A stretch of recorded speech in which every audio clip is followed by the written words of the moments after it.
Welcome to InFocus, a closer look at human relations. I'm your host, Bill Bell. Today we have the honor of interviewing our Executive Director of CHRC, Cincinnati Human Relations Commission, Dr. Erica King-Betts, and with her is Mr. Mike Maloney. Am I saying that correctly? Maloney. I apologize for that. That's all right. And CHRC is working on a legacy project, so I'm going to ask our guest to talk about that.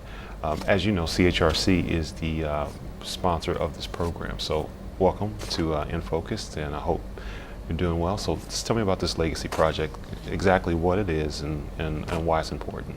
Back in August of 2012, I joined the agency as CHRC's executive director, and around that time I started to come across boxes that were here at City Hall, and I took a look inside of these boxes and I saw that we had a lot of historical information that was just in boxes. It wasn't archived, and then I found more and more boxes, and then I started to hear that there were other collections around the city that also housed CHRC's historical information. So as the executive director, I wanted to be the person who was well spoken in CHRC's history, because as you know, CHRC has been here for over 70 years, and I found myself in a position where I could not find all of CHRC's historical information. And so I reached out to Mike Maloney. I think I was a little excited in the conversation with Mike and said, I'm finding all of this historical information, but it's not collected in one place. Can you help me out? And so Mike was gracious enough to come to City Hall and look at some of the historical information that I had been finding, and he drew up a proposal as to what a project would look like, as to how we could capture all of the information, and here we are. Now, Mike, do you have a history with CHRC? Yes, I came here in 1972, somewhat from Kentucky by way of college, and became the Appalachian specialist and a research specialist for the agency, and actually helped found the Urban Appalachian Council out of CHRC. So I have a history with the organization and have lived a lot of its history. Okay. So how many boxes did you find? Hundreds. So, Couple hundred boxes that I found here at the agency. Okay. And as you're going through it and you're seeing the names of past board members, you're seeing the names of people the first 5 years, 10 years of the agency, a report on the agency, and you're looking at all of this information, and then you keep finding more. You're finding annual reports, and you know that this is information that others would probably like to take a look at, and you definitely don't want to lose, because as people start going through boxes, information gets thrown away, information gets lost, and we wanted to ensure that we had a project in place so no information was lost. Okay. And I even shared a story with Mike where I was at an agency event and I ran into the historian from the Cincinnati Reds, and he was telling me that he had a picture of Jackie Robinson holding a poster when we were the Mayor's Friendly Relations Committee, and they were speaking out against injustice and discrimination during that time as well. And that was all information, again, as the executive director, I did not have and I didn't know. And he sent the photo to me of Jackie Robinson holding a Mayor's Friendly Relations Committee poster. So these are the types of things that we are trying to make sure that we archive and we never lose, because CHRC has provided a tremendous amount of work, very valuable work, in its 70-year history, and you don't want to lose that. That's a pretty big thing for Yes. Jackie Robinson to be holding your poster in Cincinnati. Yes. So they were, the internet didn't exist at that time. At least I don't think it did. And we didn't have the access we have to I guess, media. Yes. So what exactly does this archive look like? What's your plan for that? Well, we can't do anything about the fact that the first director of the Mayor's Friendly Relations Commission had a relationship with Tulane University. Okay. And sent his papers there to be archived. That's the famous Amistad collection on African American history. So we have a chunk of CHRC, Okay. Mayor's Friendly Relations Committee history in Louisiana. It'll stay there. We have the most important collection is probably at the University of Cincinnati, and that's fine. We know where that is. But the average student or scholar or CHRC director doesn't know that Hebrew Union College has a collection, that there are materials because of the Appalachian connection at the Berea College Appalachian collection. The Cincinnati Historical Library, of course, has a collection. But what we can do is develop a common database so that any of those pieces, wherever they are, can be found. We also develop a finding aid, which is a searching tool. So we're making all that material accessible. We've also searched the newspapers, so you can go all the way back to 1943 and capture newspaper articles that reference the Cincinnati Human Relations Commission or the Mayor's Friendly Relations Committee. So we're making all this accessible. Then we're also giving CHRC an updated timeline, which is the first, we did this for their 70th anniversary, which was in 2013.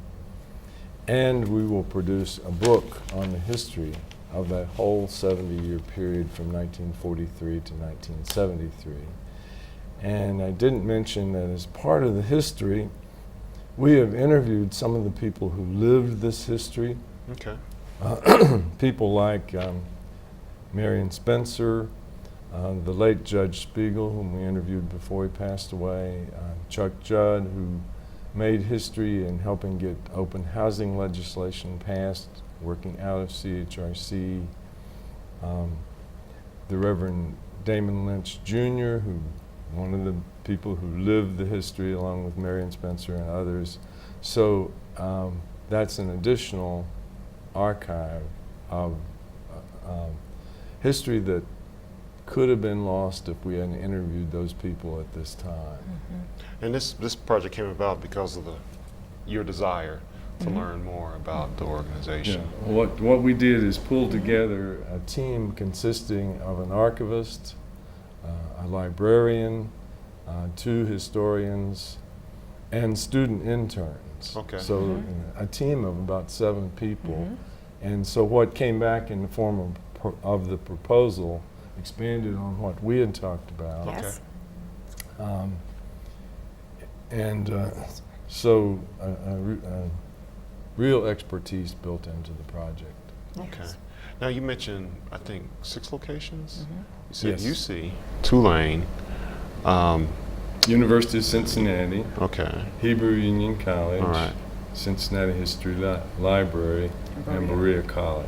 And at those schools, is that information something that is readily accessible? I mean, is it just, how'd you stumble upon it?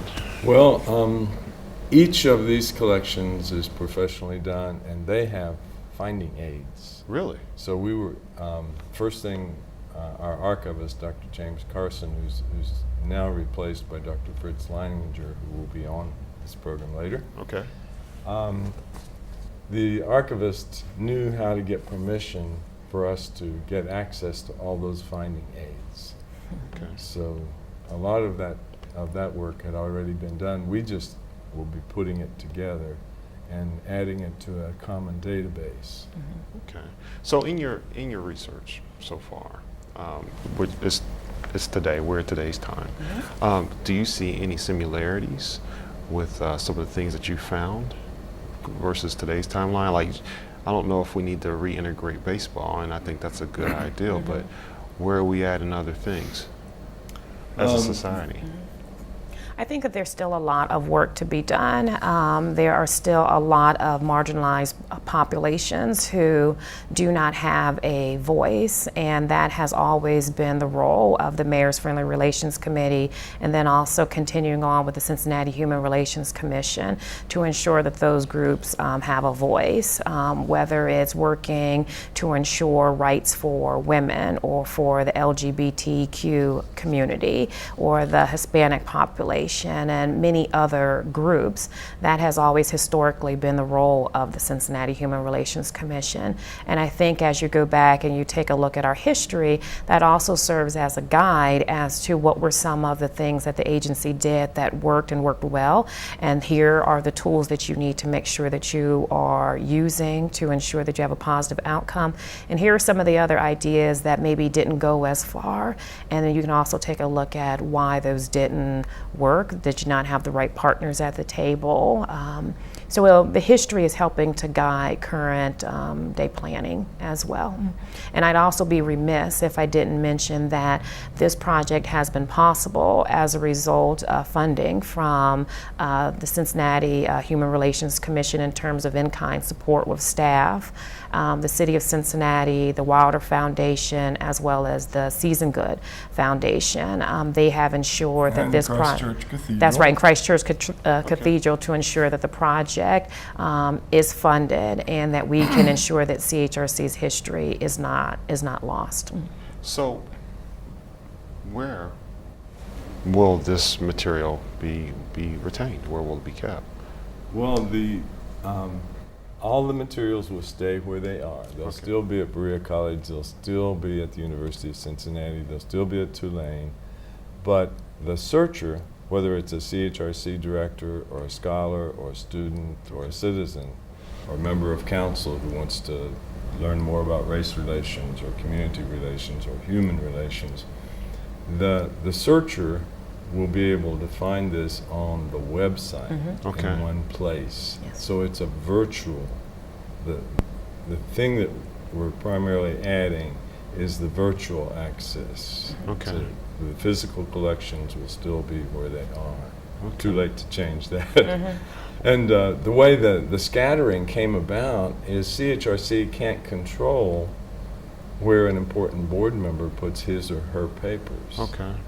So, I think people would give it to the Historical Society or UC or the Public Library, but the original, the founding director of MFRC had a relationship with Tulane, and so those papers are there. So the question is, in terms of papers and history, who really owns it? Or is it something, I shouldn't say who really owns it, because it's history shared. Yes. Yes. So we understand that. But where do you go from this point on? You're right, any board member can decide that they're going to, I don't want to use that term, but a board member may make a decision that this institution would benefit from this experience, whether they be a graduate of the school or students attend there, or they just want it to be shared. So is there, in other words, where do we go from here? Now you have it. 200 something boxes, I think is what you said, information. A 70-year history. Yes. So 2 questions with that. The first question is, will there ever be any type of exhibit where people can come and they can actually visually see some of these articles and artifacts of your history? And second, from this point on, will there be any requirement that a person turn over our records or regarding their involvement with the organization? Well, I would say phase 1 of the project is what we're currently working on, and that's ensuring that we know exactly where all of the material that currently exists of CHRC's 70-year history from 43 through 2013, that we know exactly where that information is located, and that there is a centralized database where something can be typed in and you can pull up how CHRC was involved during that time period. One of the things that we hope going forward, that will be phase 2 of the project, will be that there are some guidelines, something that's put in place so that we can ensure that we can maintain our current database so that if you have information about CHRC, that we know exactly where that person is archiving that information. But that's something I think we would have to plan out and think of what that would look like, because we want to make sure that the database doesn't just stop at 2013, but it's also information is being added, each year to it. But that's the second part of the plan. See, Mike, you're stuck with me. You're stuck with me forever. We hope that never again will boxes end up in an obscure part of City Hall or in a warehouse. Yeah. How'd you? And we're going to have to take a break real quick, and then, unfortunately, we're going to lose you. But the person that's coming on is fantastic too. About this warehouse, how did you find out that there was a warehouse that contained CHRC materials? Well, I found out about the material here at City Hall. Someone told me, did you know that you had a room here at City Hall that's filled to the top with boxes? And I said, I did not know that. Show me where it is. And I went in and I found all of the boxes. Was it scary? It was eye-opening. And so, you know, when life hands you boxes, you turn it into a history project. And so I think that they are a nice complement to all of the other existing collections. So I'm glad I found the boxes, and it turned into a nice history project. Really? So a room full of boxes Turns into a history project. Okay, and I'm going to just add that there was probably just one light bulb swinging and dusty and all that kind of stuff, a little bit of Scooby-Doo, Indiana Jones type thing going on. There you go. That's all right. Well, sounds accurate. You're watching InFocus, a closer look at human relations, and we'll be right back.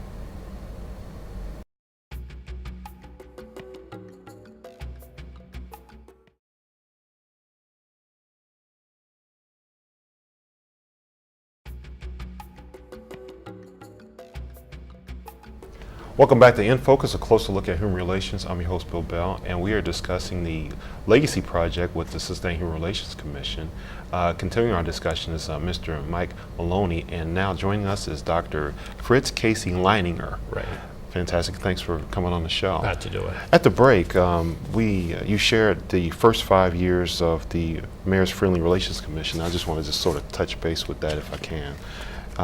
And first of all, this is one of the articles that was found in the archives? Yes. Okay. And that's the kind of thing we're looking for. Okay. You know, these, you can sort of think of an archive as what used to be in your filing cabinet, and then the filing cabinet and all its contents were given to an archival library. Okay. And then that library went through professionally, looked at all the files, all the papers in there, put them in order, took out the confidential material or irrelevant material, put them in acid-free folders so the papers that are in them will be safe. Okay. Put them in boxes. Everything's labeled, and they create an index called a finding aid so that a historian or student doing a project or the general public can look at the finding aid, look at the folder titles, and then ask the librarian to bring them the box with the folders they're interested in. And you go through, you find things like this in the first 5 years of the Mayor's Friendly Relations Committee, which was, of course, the original name of the CHRC. Things like this are invaluable. Without these kinds of documents, we lose the history. So last summer, when Erica had let us look at the boxes that she had found, I went through and did a preliminary inventory. And so I found this document. Okay. I found a proposal for a Cincinnati Battered Women's Shelter. Really? From 1977. Okay. You said a proposal? Yes, put out by, created by the CHRC. I found a biographical sketch of the assistant director of the MFRC that tells us his job history so that we know something about, who the personnel were. And so you have these hundreds of boxes with thousands of folders. Okay. And, so the historian goes through them and tries to figure out, what material is going to be valuable for their project. So our job is to make it as easy as possible for a scholar or a student or the general public to look at one of these finding aids. And so they'll know they can go to the UC Archives, which has a very large collection of CHRC materials, or the Cincinnati History Library down at Union Terminal, which has collections of other people's papers that have CHRC, MFRC materials in them. You take notes, you make Xerox copies, you figure out what the important topics are, put them in chronological order, and you read them and you start writing up what you have found out, and before you know it, you have at least the outlines of the history. You find correspondence, perhaps from Mayor Theodore Barry in the early 1970s to the executive director of the CHRC. Okay.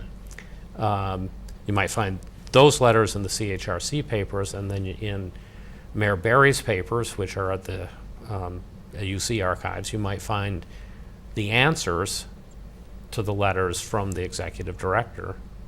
You put those together, you have a conversation Okay. that tell you what was really important to Cincinnati and human relations in that period. Just scanning through this proposal, and it's 40 years old, almost 40 years old, and it says here, just if I can read this real quick. Cincinnati Human Relations Commission carries out programs of awareness, training, communication, and involvement on issues such as fair housing, equal employment opportunity, police community relations, equal education opportunities, delivery of city services, and insight into minority groups such as Black, Appalachians, handicapped, and women, which is pretty much the mission. And then this, if I could switch you real quick. Sure. And then this here, the first 5 years, it discusses Cincinnati's situation is difficult, one, a border city with a slightly large population of Negro population, a large percentage of Negro population as national average, housing conditions among the poorest in the country, growing migration of workers from rural areas of the South, molded in the Southern patterns of segregation. So CHRC has had its challenges for a number of years, but it's also had its successes. Right. And in your review, what are some of the successes that you've come across? Well, I think as we look through the papers, we find that it helped create the Urban Appalachian Council. Okay. I found a set of documents from a group that was interested in working with people with disabilities that was founded out of the CHRC in the mid-1970s. Okay. We find, Cincinnati has its first battered woman shelter developed in the mid to late 1970s. We find An article. and we find this proposal. We find so. It's a window into the history of all the marginalized groups that have come to the city since World War II, or that have emerged in some way. It's a way of looking at the history of the Jewish community, Yeah. of the GLBT community, women, as has been mentioned, Appalachians, African Americans, of course, but Cambodians and now Hispanics, every group that's been marginalized in some way. CHRC was a door into City Hall, a way of access. Each group in its turn came and got some help, and maybe gave some help, Okay. because all these groups have rich resources themselves, and then went off on their own in many cases. So the original intent was to improve human relations in the city To make us better neighbors. and to have a place in City Hall that specialized on that, yes, and to make us better neighbors. And the circumstances has changed.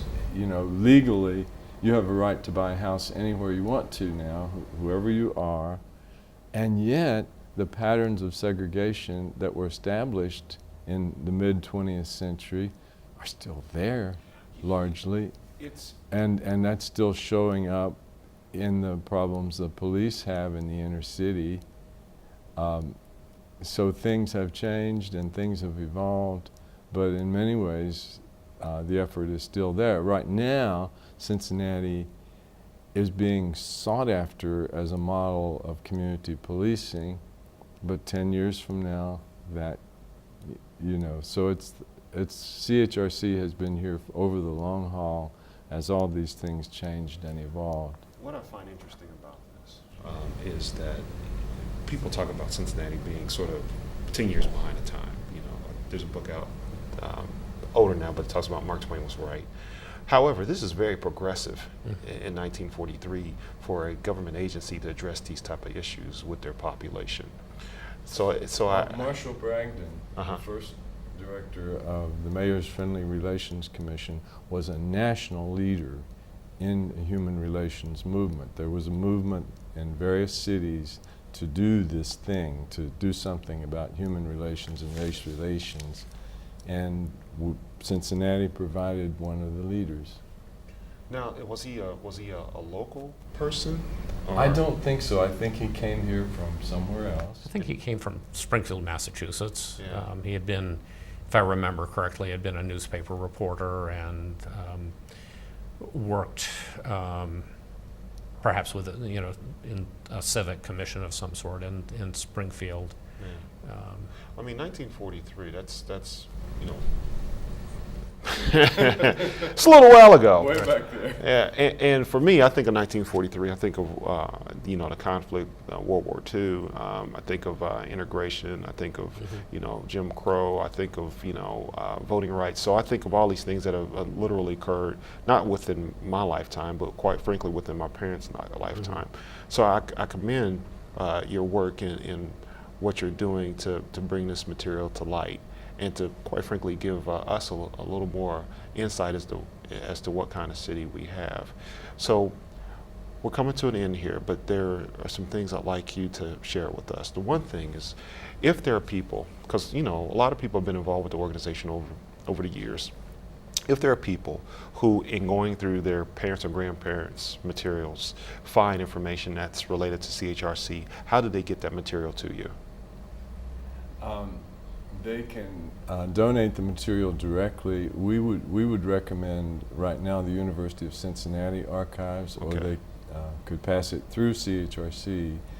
The Cincinnati Historical Library will also receive materials. They have limited space, so right now one of the best places to put stuff is the University of Cincinnati Library. I'm saying that not just because Fritz is the head of the local history department at UC, but congratulations. Yeah. Oh man, I said I had a problem with history. I didn't know. That's okay. What I was going to say is, the really exciting part of doing history is when you start digging through archives like this and you find stories. Okay. And you start putting things together. And, the CHRC is, those materials are really rich. Should they contact you directly? They can contact me through the history department, or they can contact the UC archives directly. And do you have a number? Probably the best way to reach me would be to call the history department's office, which is 556-2144. Okay. And okay, so that's if they have materials. And Right. also, if they say they want a presentation, can they also call you for that? Is that something you're interested in? Oh, if they would like a presentation on this history. Yes. Yeah, or contact me or Mike, and we can provide a person who's appropriate. Either I can talk, or Mike, or the other historians on the project. There are several of us who would be happy to do that. To share the history. Okay, well, that brings us to the end. I'd like to thank both of you gentlemen for coming on our show, and congratulate you on the work you're doing. You've been watching InFocus, a closer look at human relations. I'm your host, Will Bell, and we'll see you next time.